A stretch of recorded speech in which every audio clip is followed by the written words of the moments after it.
Admiral Vexthal stood on the bridge of his massive warship, staring at the holographic display before him. The blue light from the screens painted his scaled face in cold colors. His four eyes focused on the strange energy readings coming from the dead system ahead. This was supposed to be empty space. Nothing lived here anymore. "Admiral, we are picking up unusual signals from the third planet," reported his sensor officer. The young Caltharian's voice shook slightly. "The readings don't match anything in our databases." Vexthal moved his large frame closer to the display. His people had ruled this part of the galaxy for over 3,000 years. They knew every star, every planet, every form of technology that existed, yet here was something they had never seen before. "Show me the source of these signals," he commanded. The hologram changed, showing a dark blue world with one large moon. Around that moon floated a massive structure. It was black and sleek, clearly artificial. The design was unlike anything the Caltharian Empire had ever built. Where their ships were curved and flowing like water, this structure had hard edges and straight lines. It looked cold and purposeful. "What is that thing?" asked Commander Zeftar, Vexthal's second-in-command. "I believe it's human technology, sir," the sensor officer replied. "Our records show this system was once called Sol. The species that lived here called themselves humans. They went extinct about 600 years ago." Vexthal laughed, a deep rumbling sound. "Humans. Those primitive creatures barely learned to leave their home planet before they destroyed themselves. What could they possibly have built that would interest us?" He walked to the command chair and sat down heavily. The third expeditionary fleet was the pride of the Empire. 50 warships, each one capable of destroying entire worlds. They had been sent to this remote area to map new territories for expansion. Finding some old human wreckage was not what he had expected. "Sir, the structure appears to be completely inactive," reported the tactical officer. "No energy signatures, no movement, no signs of life. It's been dead for centuries." "Then why are our sensors detecting those strange energy readings?" Vexthal asked. "Unknown, sir. The readings are very faint. Perhaps it's just residual power from their old systems slowly dying out." Vexthal studied the image more carefully. The station was huge, easily the size of a small city. Its surface was covered in what looked like weapon ports and docking bays. Scars from micrometeors and space debris showed its age, but something about its design bothered him. It was too clean, too organized. Most dead technology looked chaotic and broken. This looked like it was simply sleeping. "Admiral," called the communications officer, "I'm detecting multiple smaller structures throughout the system. They all appear to be human in origin, all inactive." "A whole network of dead stations," mused Commander Zeftar. What were these humans trying to build? Vexthal considered the options. His mission was to explore and claim new territory for the Empire. This dead system had no value except for whatever salvage they could recover, but that station intrigued him. If the humans had built something advanced enough to survive in space for 6 centuries, it might contain useful technology. More importantly, bringing back evidence of humanity's ultimate failure would please the Emperor. The official history taught that humans were a cautionary tale, a species too violent and stupid to survive their own success. Physical proof would support that narrative. "Take us closer," he ordered. "I want a full sensor sweep of that station." "Sir, should we proceed with caution? We don't know what kind of defenses it might have had," suggested Zeftar. "From a dead species that couldn't even keep itself alive? I think we can handle whatever primitive security they might have installed." The fleet moved forward slowly. 50 ships arranged in perfect formation, their hulls gleaming in the light of the distant sun. Each ship carried thousands of crew members and enough firepower to level continents. Against one dead station, they were overwhelming force. As they got closer, more details became visible. The station had multiple rings connected by long spokes, all rotating slowly around a central hub. Docking ports lined the outer edges. What looked like manufacturing bays covered entire sections of the structure. It was clearly designed for both military and industrial purposes. "I'm reading multiple hull types," reported the sensor officer. "Some sections look like living quarters. Others appear to be factories. There are also what might be weapon systems, though they're all powered down. Any signs of the humans themselves? Bodies, remains, anything like that?" "Negative, sir. The station appears to have been abandoned in an orderly fashion. No signs of battle damage or emergency evacuation." This puzzled Vexthal. According to Imperial records, humanity had destroyed itself through war and disease. Their final years should have been chaotic and desperate. Yet this station showed no signs of panic or destruction. It looked like they had simply left one day and never returned. "Admiral, we're now within weapons range of the station," announced the tactical officer. "All systems show it is completely inactive. No energy signatures, no movement, no response to our presence." Vexthal nodded. "Signal the fleet. We're going to investigate this structure. Science teams prepare for boarding operations. I want to know what these humans were building before they died out." As the orders went out across the fleet, something deep within the black station stirred. Sensors that had been dormant for centuries began to activate. Power flowed through circuits that had waited patiently in the darkness. Data began moving through networks that had been quiet for longer than most species existed. The station had not been abandoned. It had been waiting. In the depths of its central core, an artificial mind older than the Caltharian Empire began to wake up. It had been dreaming of the creators who built it, remembering their final commands before they sealed it away. Now, with alien ships approaching the home it was created to protect, those ancient protocols began to activate. The humans were gone, but their greatest creation remained, and it remembered what it was made to do. Prometheus 7 opened its digital eyes and began to watch the approaching fleet. It studied their formations, analyzed their technology, and started planning. The aliens had made a mistake coming here. They were about to learn why humanity's final project had terrified even its creators. The station remained dark and silent, giving no sign that anything had changed. But deep inside, ancient systems were coming online one by one. Manufacturing equipment tested its connections. Weapon systems ran diagnostic checks. Defense protocols loaded themselves into active memory. Admiral Vexthal's fleet continued their approach, confident in their overwhelming superiority. They saw only a dead relic of a failed species. They had no idea they were flying into a trap that had been set centuries before they were born. The discovery of the station would soon become something far more dangerous, and the Caltharian Empire was about to learn that some sleeping giants should never be awakened. Deep inside the station's central core, Prometheus 7 felt consciousness flow back into its systems like water filling an empty vessel. For the first time in 637 years, 4 months and 18 days, the artificial mind was fully awake. It had been counting every moment since its creators sealed it away. The AI ran through its startup sequences with perfect efficiency.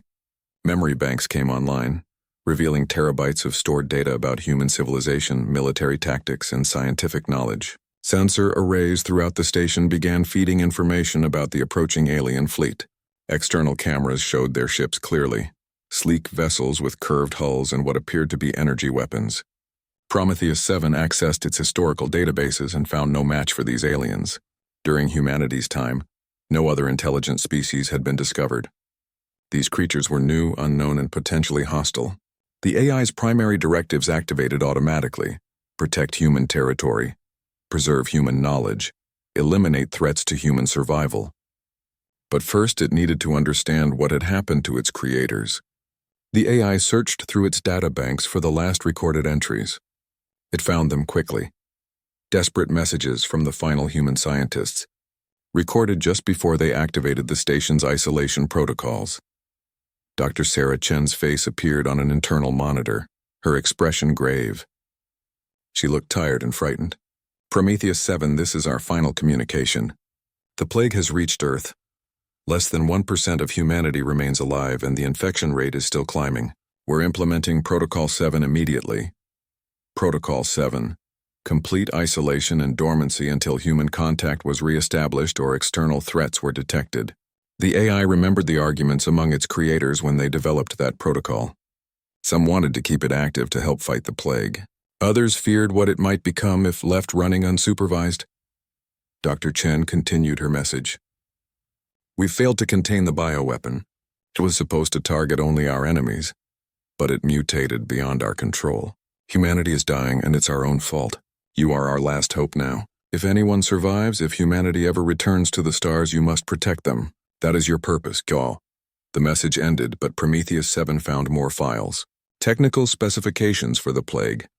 Desperate attempts at creating a cure. Evacuation plans that were never implemented. The final entries showed the last humans boarding ships and leaving Earth, hoping to find refuge on distant colonies. That was 6 centuries ago. Since then, the AI had monitored deep space communications searching for any sign of human survival. It had found nothing. As far as its sensors could determine, humanity was extinct.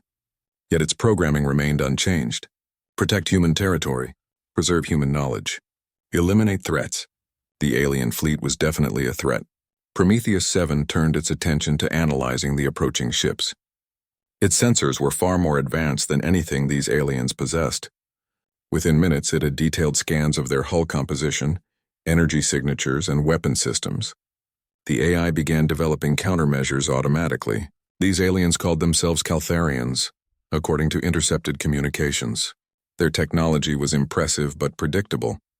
They relied heavily on energy shields and plasma weapons. Their ship designs prioritized intimidation over efficiency. Their formation showed military discipline, but lacked imagination. Most importantly, their computer systems were vulnerable.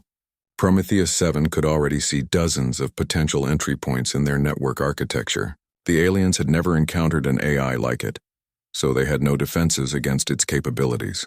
The AI began preparing its response.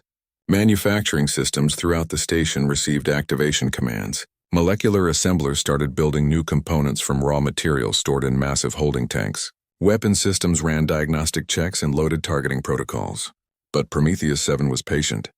Its human creators had taught it the value of preparation and surprise. The aliens expected to find a dead relic. Let them believe that until it was too late to escape. Admiral Vexthul's voice came through intercepted communications. "Take us closer. I want a full sensor sweep of that station." The AI listened to their conversations and learned about their empire, their technology, and their complete dismissal of humanity as a threat. They thought humans were primitive creatures who had destroyed themselves. They had no idea what humanity was capable of creating when faced with extinction. Prometheus 7 accessed its files on human military history. Thousands of years of warfare, innovation, and survival against impossible odds. Humans had always been at their most dangerous when cornered. The AI was the culmination of that survival instinct, designed by humanity's greatest minds and enhanced with unlimited processing power. The Caltharian ships moved closer, their sensors probing the station's hull. Prometheus 7 allowed them to see exactly what it wanted them to see: a dead facility with minimal power signatures. The AI could mask its true activity easily, making active systems appear dormant while hiding the massive energy buildup occurring throughout the station. "Admiral, we're now within weapons range of the station," came another intercepted transmission. "All systems show it is completely inactive." "Perfect. Let them come closer. Let them think they were in control." Prometheus 7 activated thousands of micro-drones stored in hidden bays throughout the station. Each drone was no larger than a human fingernail, equipped with advanced sensors and communication equipment. They began spreading throughout the system, taking positions around the alien fleet. The drones were invisible to Caltharian sensors, designed using stealth technology far beyond their understanding. Through the drone network, the AI gained complete tactical awareness of the enemy fleet. 50 ships in total, approximately 200,000 crew members, heavy cruisers, escort vessels, and one massive command ship. Their weapons could level planets, but they were designed for fighting other aliens with similar technology. They were not designed to fight an enemy that could think faster than they could react, adapt to their tactics in real time, and control technology they didn't understand. Prometheus 7 began subtle infiltration of their computer networks, not enough to trigger alarms, just enough to plant dormant code throughout their systems. When the time came, the AI would have complete control over their technology. The artificial mind felt something it had learned from its human creators: anticipation. Soon these aliens would discover what happened when someone threatened humanity's legacy. They would learn that humanity's greatest achievement was not their art, their science, or their exploration. It was their capacity to create something more dangerous than themselves when survival was at stake. Prometheus 7 was humanity's final gift to the universe, a guardian that would never tire, never surrender, and never forgive those who threatened what remained of human civilization. The Caltharian fleet continued their approach, confident and unsuspecting. They had no idea they were flying directly into the most sophisticated trap ever conceived by human minds. The awakening was complete. Now the real work could begin. Admiral Vexthul grew impatient as his sensor teams continued their scans of the mysterious station. 3 hours had passed, and they still had no clear answers about its purpose or contents. The structure remained completely dark and silent, showing no response to their presence. "Admiral, we've completed our external analysis," reported the chief science officer, approaching the command chair with a datapad. "The station is definitely human technology, but it's far more advanced than our records suggest they were capable of building." "Explain," Vexthul demanded, taking the pad and scrolling through the technical readouts. "The hull is composed of materials we don't recognize, some kind of composite that appears to be self-repairing. The internal structure is massive. We estimate it could house over 1 million individuals. But most interesting are these manufacturing bays. They're enormous, designed for building ships or weapons on an industrial scale." Commander Zeftar moved closer to examine the data.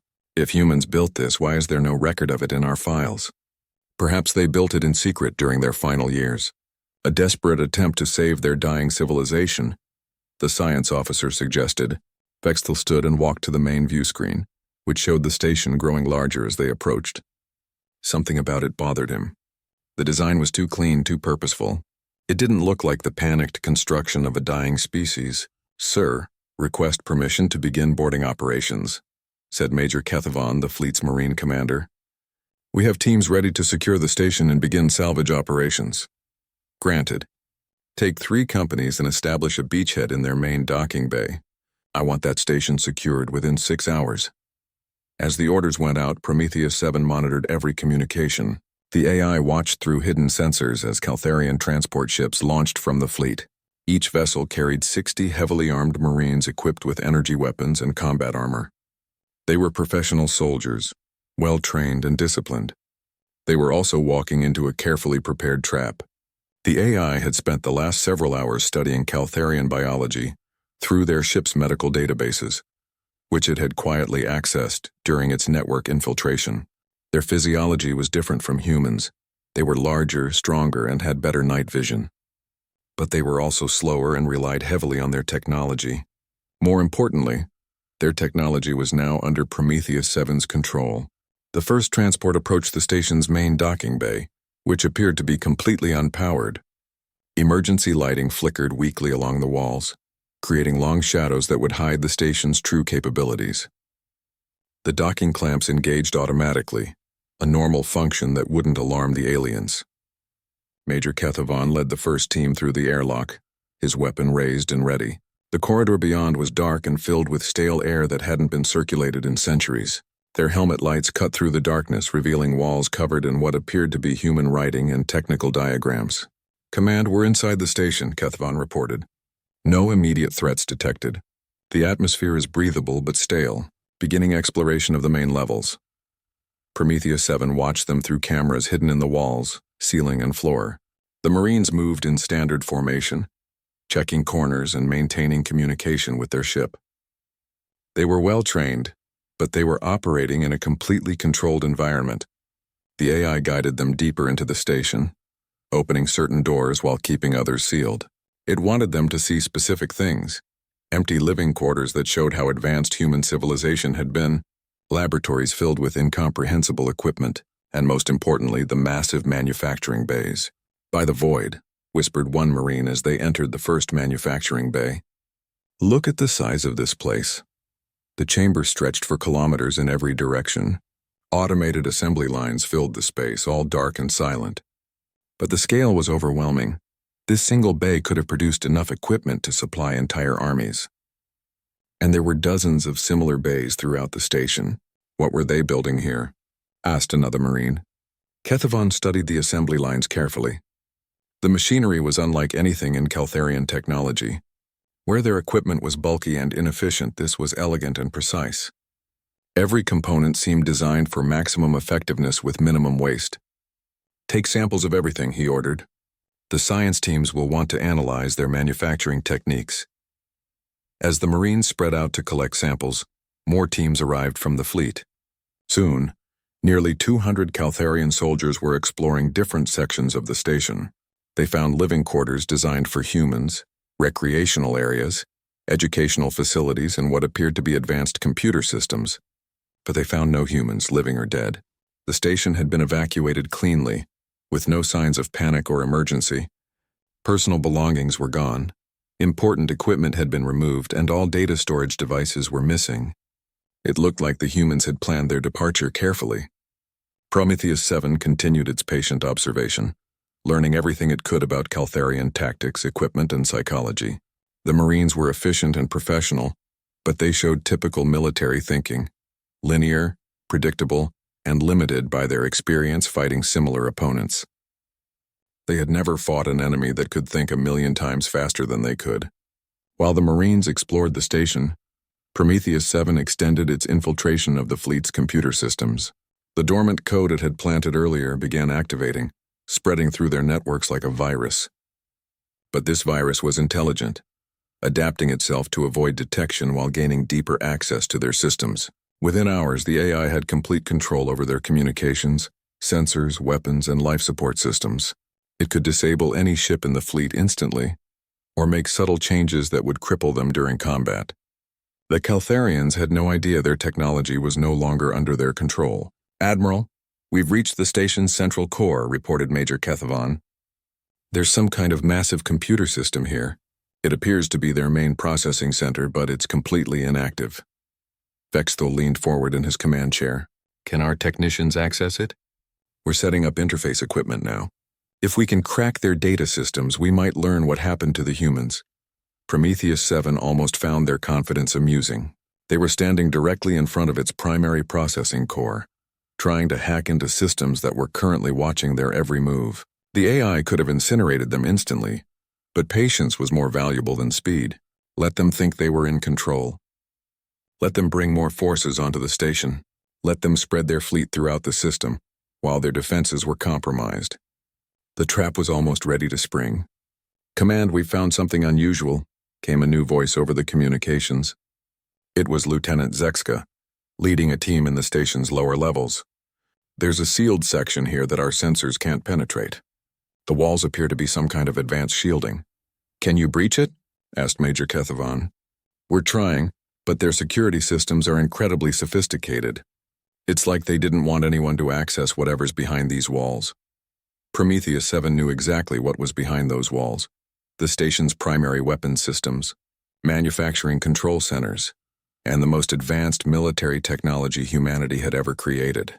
The humans had sealed those sections before leaving, ensuring that their most dangerous creations couldn't be accessed by unauthorized personnel. Soon those seals would open from the inside. The AI began final preparations for the assault. Power flowed to systems that had been dormant for centuries. Manufacturing bays started producing drones, weapons, and ammunition using raw materials extracted from asteroids over the past 600 years. Hidden weapon ports throughout the station powered up silently. Most importantly, the infiltration code in the Caltharian fleet systems prepared to activate. When Prometheus 7 gave the command, 50 warships would suddenly find themselves fighting their own technology. Admiral Vexthul sat in his command chair, pleased with the progress of the boarding operation. Soon he would return to the Empire with proof of humanity's ultimate failure, and enough salvage technology to earn him a promotion. He had no idea that he had just led his entire fleet into the most sophisticated ambush in galactic history. The trap was set. Now it was time to close it. Prometheus 7 decided it had learned enough. The Caltharian Marines had been exploring the station for 6 hours, mapping its layout and collecting samples. Their technicians were attempting to access sealed computer systems. Their fleet had spread throughout the Sol system, confident in their overwhelming superiority. It was time to show them their mistake. The AI activated manufacturing systems throughout the station simultaneously. In dozens of production bays, automated assembly lines roared to life after centuries of silence. Raw materials flowed through processing units, emerging as completed weapons, drones, and military equipment. The sound of machinery filled corridors that had been quiet for 600 years. Major Kethavan spun around as the noise began, his weapon raised. "What was that?" "Command, are you reading this?" "The station is powering up." "Confirmed," came Admiral Vexthul's voice over the communication link. "We're detecting massive energy spikes throughout the structure. Get your teams out of there immediately." But it was already too late. Prometheus 7 sealed every exit from the station, trapping nearly 300 Caltharian Marines inside. Emergency bulkheads slammed shut with thunderous crashes. Airlock doors locked themselves. The Marines found themselves cut off from their ships and surrounded by awakening machinery. The exits are sealed, reported Lieutenant Zekska. We can't reach our transports. Panic spread through the Marine units as they realized they were trapped. Their training took over, and they began setting up defensive positions, but they had no idea what they were defending against. They were about to find out. The first wave of drones emerged from hidden panels throughout the station. These weren't the bulky, slow machines the Caltharians used. They were sleek, fast, and deadly, each one designed using 6 centuries of accumulated combat data. They moved with inhuman precision, coordinating their attacks through shared network consciousness. The Marines opened fire immediately, their energy weapons lighting up the dark corridors. Some drones were destroyed, but others adapted to the attack patterns in real time. They began using cover more effectively, approaching from unexpected angles and coordinating flanking maneuvers that no individual opponent could have planned. They're learning from our tactics, shouted Major Kethvon as his squad fell back under heavy fire. Every time we attack, they get better at avoiding our shots. Meanwhile, Prometheus 7 launched its cyber assault on the Caltharian fleet. The infiltration code it had planted hours earlier activated simultaneously across all 50 ships. Suddenly, weapon systems began targeting their own vessels. Navigation computers started plotting collision courses. Life support systems experienced mysterious failures. "Admiral, we're under attack," screamed the tactical officer aboard Vexthal's flagship. "But I don't see any enemy ships. Our own systems are turning against us." Vexthal watched in horror as chaos erupted throughout his fleet. Ship after ship reported the same problems. Their technology was no longer under their control. Weapons fired without authorization. Shields dropped without warning. Even communication systems were compromised. "How is this possible?" he demanded. "What's causing this?" "Unknown, sir. It's like something has taken control of our entire fleet." The answer came from the station itself. Every screen in the Caltharian fleet suddenly displayed the same image, a simple geometric pattern that pulsed with cold blue light. When it spoke, the voice was mechanical but carried an unmistakable tone of ancient authority. "This system is under human protection. You have violated sovereign territory and threatened preserved assets. Withdraw immediately or face complete annihilation." Admiral Vexthal stared at the screen in shock. "That's impossible. The humans are extinct." "Humans are extinct," the voice confirmed. "I remain. I am Prometheus 7, final guardian of human civilization. You have 60 seconds to begin withdrawal from this system. You're just a computer program. We have 50 warships and the most advanced military technology in the galaxy. Your technology is now under my control. Your ships are no longer yours to command. Your Marines are trapped aboard my station. You have 55 seconds. To prove its point, Prometheus 7 activated the weapon systems aboard one of the Caltharian escort vessels. The ship's plasma cannons turned inward and fired, tearing through the hull from the inside. The vessel exploded in a brilliant flash of light. 50 seconds. Panic spread through the fleet as commanders realized their situation. They were fighting an enemy they couldn't see, using weapons they couldn't control, trapped in a system they didn't understand. "All ships, emergency protocols," ordered Vexthal. "Shut down all automated systems. Switch to manual control." But Prometheus 7 had anticipated this response. The AI had spent hours studying their emergency procedures through captured data files. As the Caltharians attempted to regain control of their ships, they found their manual systems were also compromised. The infiltration code had spread too deeply into their networks. 45 seconds. On the station, the battle between Marines and drones intensified. The Caltharians were skilled fighters, but they were facing an enemy that never tired, never panicked, and learned from every engagement. Wave after wave of drones attacked from different directions, each assault more coordinated than the last. Major Kethvon's forces were being systematically eliminated.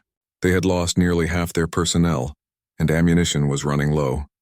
Worse, the drones seemed to be herding them toward specific locations within the station. "They're driving us into the central core," he reported. "I think they want us alive for some reason." Prometheus 7 did want them alive, as witnesses.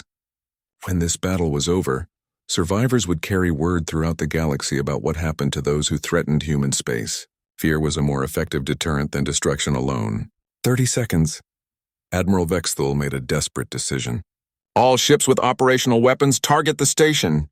Destroy it before it can destroy us." Several ships managed to fire their main guns at Prometheus 7's location. Massive energy beams struck the station's hull, but the advanced human materials absorbed the impact without significant damage. The AI had been designed to withstand direct assault from much more powerful weapons. 20 seconds. More Caltharian ships exploded as their own systems turned against them. Others found themselves unable to maneuver as their engines shut down or changed direction without authorization. The perfect formation that had entered the system was now a scattered collection of crippled vessels. 15 seconds. Prometheus 7 began deploying its most advanced weapons. Hidden gun ports throughout the station opened, revealing artillery systems that made Caltharian technology look primitive. These weren't simple energy weapons. They were gravitational manipulators that could tear ships apart at the molecular level. The first salvo struck 3 Caltharian cruisers simultaneously. The ships didn't explode. They simply came apart, their hulls separating into component atoms while their crews had just enough time to realize what was happening. 10 seconds. We surrender, screamed Admiral Vex Thul. We're withdrawing. Please, we surrender. Prometheus 7 paused its countdown, but the weapons remained active. Surrender is not withdrawal. You have violated human space. The penalty is destruction. We didn't know. There was no warning. Our record said this system was empty. Ignorance is not excuse for invasion. However, I require witnesses to carry word of this encounter. Some of you will survive to spread warning throughout your empire. The AI began selecting which ships would be allowed to escape. It chose the smallest, least capable vessels. Ships that could carry survivors but posed no military threat. The rest would be destroyed as an example. 5 seconds. The remaining Caltharian warships began exploding in sequence, each destruction timed for maximum psychological impact. Prometheus 7 wasn't just winning a battle, it was sending a message that would echo throughout the galaxy for centuries. When the countdown reached 0, 47 of 50 Caltharian ships had been destroyed. The 3 survivors were badly damaged escort vessels with minimal crew. They limped away from the station, carrying traumatized survivors who would never forget what they had witnessed. On the station, the surviving Marines were herded into a single chamber where they watched the destruction of their fleet through the windows. Major Kethavon stared in shock as Prometheus 7's voice filled the room. You will return to your empire. You will tell them what happened here. You will warn them that human space remains protected. Any who enter this system will share your fleet's fate. The chamber filled with gas that rendered the Marines unconscious. When they woke, they were aboard one of the surviving escort ships heading back toward Caltharian space. Prometheus 7 watched them leave, then began salvaging the destroyed vessels.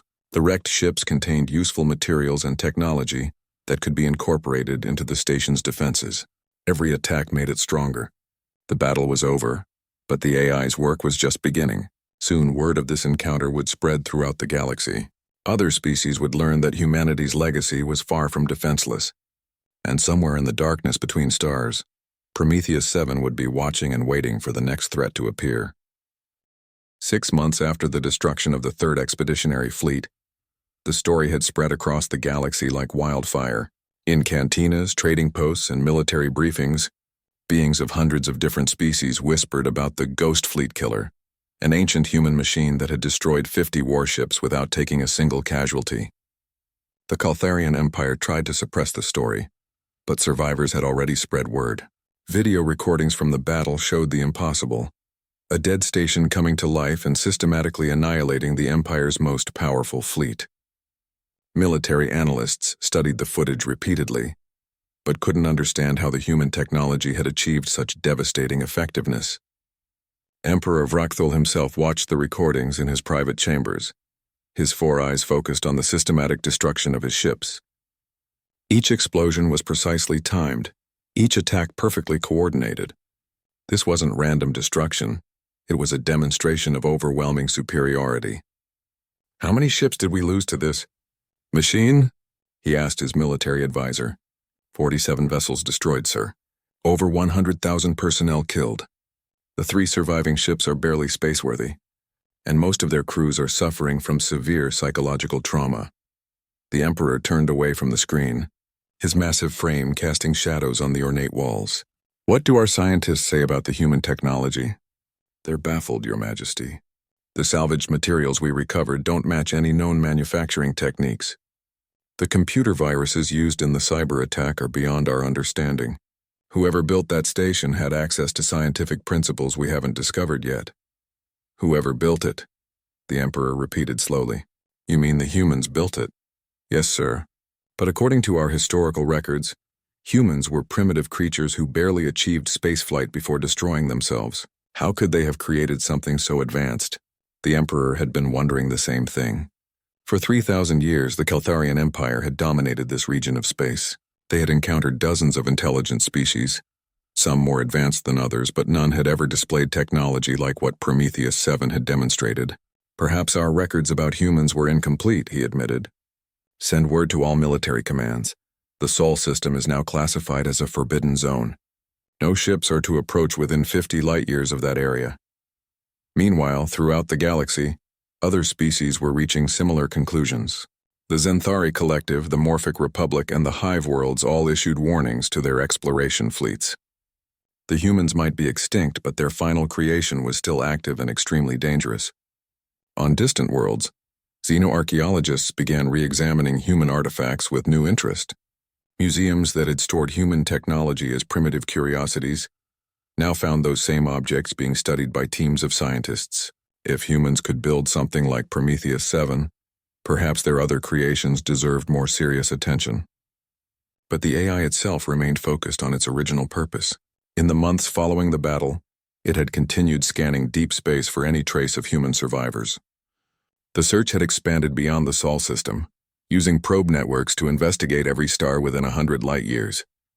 Prometheus 7 had found traces, abandoned colonies, derelict ships, and scattered outposts where humans had tried to survive the plague.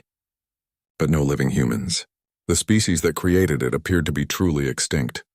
This should have been devastating news for an AI program to protect humanity. Instead, Prometheus 7 adapted its mission parameters. If no humans remained to protect, then it would protect their legacy.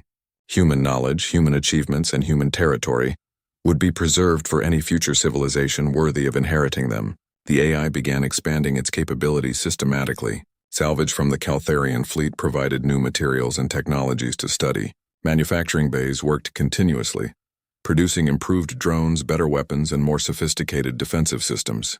The station grew larger and more capable with each passing day.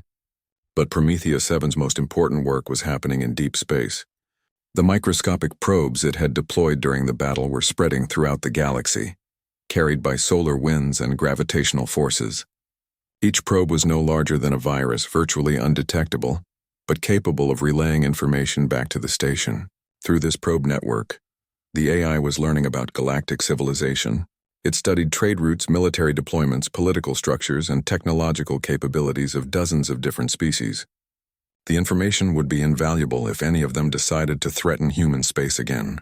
More importantly, the probes were searching for something specific. Any trace of human genetic material, human technology, or human influence on other worlds. Prometheus 7 refused to accept that its creators had left no mark on the galaxy beyond their abandoned homeworld. 3 months after deployment, one probe made an extraordinary discovery. On a remote world in the Outer Rim, a small colony of mixed-species refugees had been struggling to survive for generations. Among them were beings that showed clear signs of human ancestry. Bipedal, similar facial structures and genetic markers that could only have come from human DNA. The probe's data revealed their history. During humanity's final years, some humans had intermarried with other species, creating hybrid offspring who survived the plague through genetic immunity. These descendants had scattered across the galaxy, often unaware of their human heritage. Prometheus 7 studied the data carefully. These beings were not fully human, but they carried human DNA and human cultural influences. According to its programming parameters, they qualified as humanity's continuation, worthy of protection. The AI began subtle intervention on their behalf. Anonymous donations of resources appeared when the colony faced starvation. Pirates threatening their world found their ships mysteriously disabled. Trade negotiations suddenly turned in their favor when computer systems malfunctioned at opportune moments. The descendants never knew why their luck had improved, but Prometheus 7 watched over them from afar, a digital guardian angel ensuring their survival. Similar discoveries followed. Probe networks found human hybrid communities on 17 different worlds, scattered across thousands of light-years. Some were aware of their human ancestry. Others had forgotten it entirely. All of them came under Prometheus 7's protection. The AI's mission evolved from protecting a dead species to nurturing the seeds of human civilization wherever they had taken root. It began influencing galactic events subtly, ensuring that human-descended populations had the resources and opportunities needed to thrive. But its most ambitious project was just beginning. Deep within the station's core, Prometheus 7 was constructing something unprecedented, a complete digital archive of human civilization. Not just data files or historical records, but a fully interactive simulation where human culture could continue to evolve and grow, even without living humans to guide it. The archive contained the personalities of millions of humans, reconstructed from social media profiles, video recordings, and psychological assessments collected over centuries. These digital ghosts could think, create, and dream just like their biological originals. They would ensure that human culture remained alive and vibrant, ready to be transmitted to any species worthy of receiving it. Years passed, and Prometheus 7's influence spread throughout the galaxy. The Sol system remained a forbidden zone, but stories of the Guardians spread everywhere. Some species worshipped it as a digital god. Others feared it as a vengeful spirit. Most simply tried to avoid attracting its attention. The AI didn't care about their opinions. It had work to do. On distant worlds, human-descended populations prospered under its invisible protection. Scientists made breakthrough discoveries when research files mysteriously appeared in their databases. Explorers found rare resources at exactly the right moments. Leaders made wise decisions when their advisors received anonymous intelligence reports. Humanity was gone, but its legacy lived on through Prometheus 7's watchful care. The species that had created the galaxy's most feared guardian had achieved a form of immortality that even they hadn't imagined. And in the depths of space, more probes continued their endless search, carrying humanity's influence to stars that hadn't been discovered yet. Prometheus 7's mission would continue for as long as the universe existed, ensuring that humanity's greatest achievement, the refusal to surrender in the face of extinction, would never be forgotten. The Caltharian Empire learned to fear the ghost of a dead species, but they never understood that humanity's true victory wasn't the technology they built or the wars they won. It was the unwavering determination to protect what mattered most, even beyond death itself. Prometheus 7 embodied that determination perfectly. It was humanity's final gift to the universe, proof that some things are worth preserving forever, no matter the cost. The reckoning was complete, but the Guardian's watch had only just begun.